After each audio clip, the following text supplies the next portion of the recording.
Hey everyone, it's the Eclectic Handyman here today checking out this Craftsman 15 amp 10 inch sliding compound miter saw. Gonna get it out of the box, set up, and test it out. Let's get into it.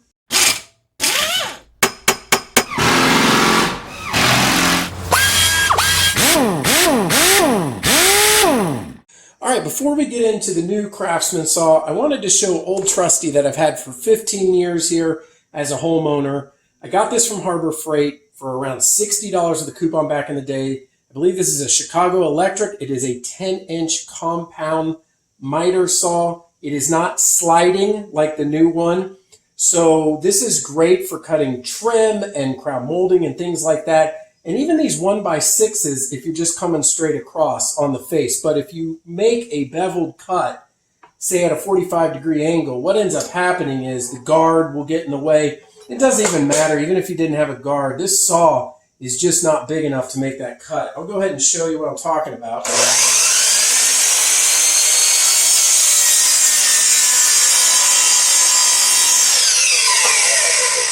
So immediately from the get-go, you can see that the guard was hitting on the front end. It's just not big enough to make the cut. So with the new saw, the sliding, it's still the 10-inch blade, but I'll be able to slide and make those wider cuts for deck boards like this, which is something I want to cut while retaining the size for just being good around the house. And I can always switch out the saw blade depending on what type of wood that I'm going to be cutting. So let's get this off, get that one out of the box, and check out the new one.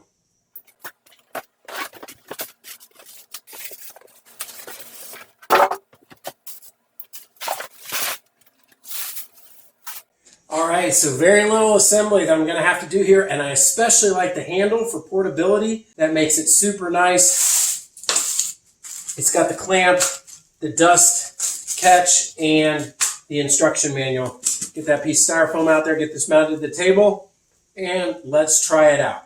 Alright, got it out of the box and mounted up. This is probably, and this really is not the best workbench for this type of miter saw. It'll need a little bit of customization. Honestly, I should just invest in the proper type of workbench for a miter saw. They're, usually $100, $200. Sometimes you can get them for free, but this will work for now.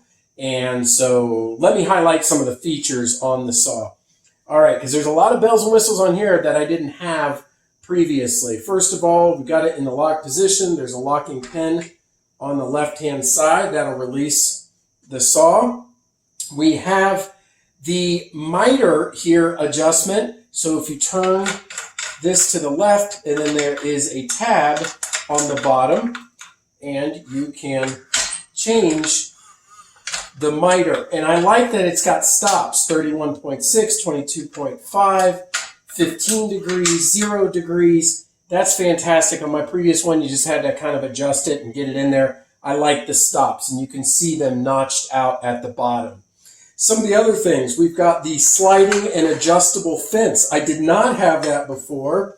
There is a set screw on the back that'll put it in position, or you could remove it like I just did altogether. And that's great for depending on what angle cut and how you're going to get at it.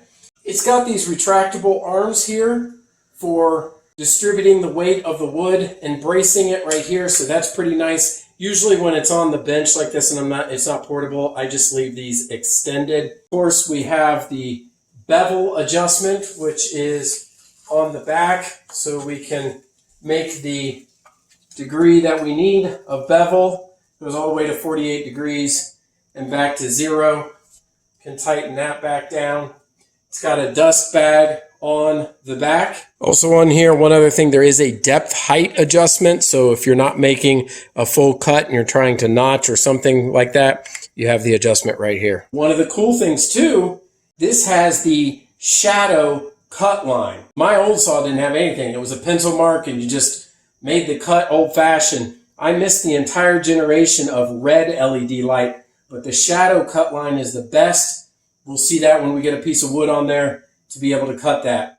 All right, so the switch on top here is what activates the precision light cut or the shadow light cut. Let's take a look at it. All right, so this is pretty cool. So basically it's shining a light directly down. Anybody who's in the industry already knows about this, but if you're new to it, it's worth the extra dollars of at least getting that. Even if you're getting a homeowner type saw like this one, like I mentioned, and not spending hundreds and hundreds of extra dollars. But that's why I like this Craftsman one, because I got this for around $200. And for that fact, having this feature is awesome. So you can see right here as I come down, let's take a look in there. Let's see if we can see that. Do you see that black line? It looks like a black line. Well, that's not a pencil mark. That's the actual blade.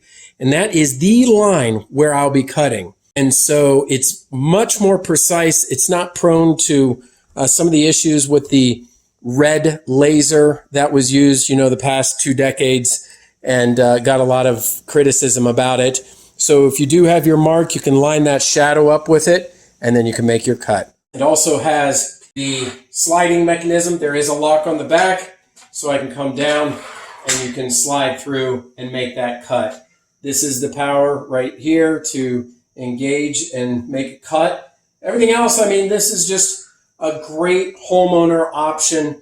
Not everything for the average everyday homeowner has to be the top of the line DeWalt or Milwaukee. If you're not a contractor, you're using this thing maybe really heavily for a few weekends, you're doing a deck project, you're doing some crown molding or something like that, save your money. You don't need to go out and buy a $700 or $800 saw. I know the marketing makes you feel like you need to, and there's a lot of YouTube videos out there that make you think that if you're not buying something like that, but look at my old Harbor Freight saw that I had for 15 years, and it worked just great. So I think this is a great option. I'm interested to get trying it out here. We're going to get those deck boards in a couple pieces. Let's get into cutting. All right, again, cutting a 1x6, which my old saw would not cut. Going to go ahead and give it a chance here.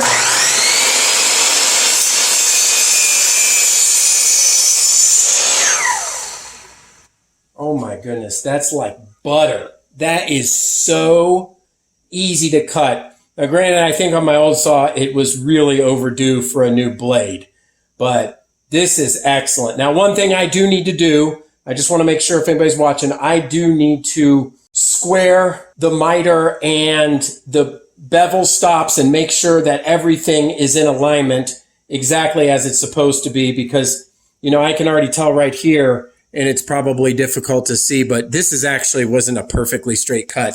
I think I have the bevel a little bit off, but I'll check all of that. Check all of that as you should any new saw. But that's pretty good. Let's go ahead and do the 45-degree cut on this board and see how that turns out.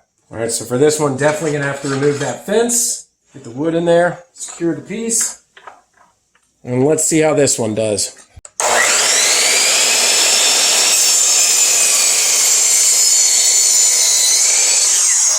Success. That is the #1 reason that I bought this saw, was to be able to do that, because my existing deck at the joists have these meeting together with this cut as opposed to just having the 90-degree ends. So anyway, needed to be able to do that. And just for any kind of project that I might need to do a cut on a wider piece of wood like that. Well, there you have it, folks. This is what I would say, just from a minimal use compared to what I'm used to, an excellent candidate for a weekend warrior or an at-home handyman that needs an excellent versatile saw that's going to do a lot of different cuts, from the small types of wood to the larger pieces of wood. This also is space saving. Everything will compact. You can bring it in. It doesn't take up as much space as a 12-inch miter saw might. So that's something to take into consideration as well. I think it has all the bells and whistles, especially that LED cut line that's available. I think that's fantastic.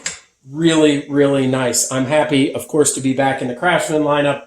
This should last me many, many years, and it does come with a 3-year limited warranty as well. If there are issues, I should be able to take it back and get it fixed. Anyway, I hope you enjoyed this and found this useful. Until next time, this is the Eclectic Handyman. We'll see you later.